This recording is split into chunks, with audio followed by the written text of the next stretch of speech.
तर नाशिकच्या मेडिकल कॉलेजमध्ये लिफ्ट कोसळून महिला कर्मचारी गंभीर जखमी झाली आहे। जखमी महिला कर्मचाऱ्यावर उपचार सुरू आहेत।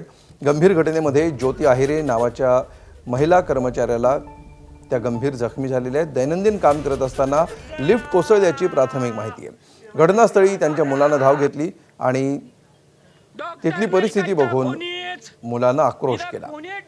मेडिकल कॉलेज प्रशासनाकडून अद्याप कोणतीही अधिकृत माहिती देण्यात आलेली नाही। आडगाव पोलिसांकडून याची चौकशी सुरू आहे।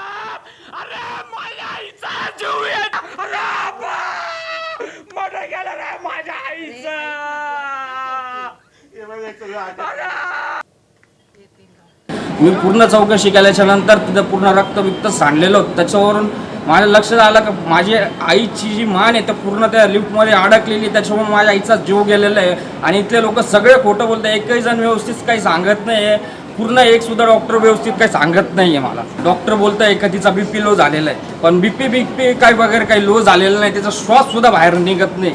माझ्या आईचा जीव गेलेला आहे आणि हे आम्हाला येड्यात काढू राहिले।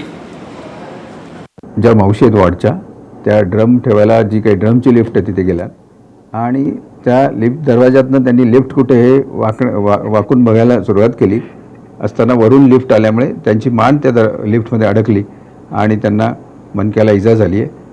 त्यांना ICUमध्ये ॲडमिट करून इंट्युबेशन केलेलं आहे आणि त्यांच्यावरती इलाज चालू आहे। ABP माझा, उघडा डोळे बघा नीट।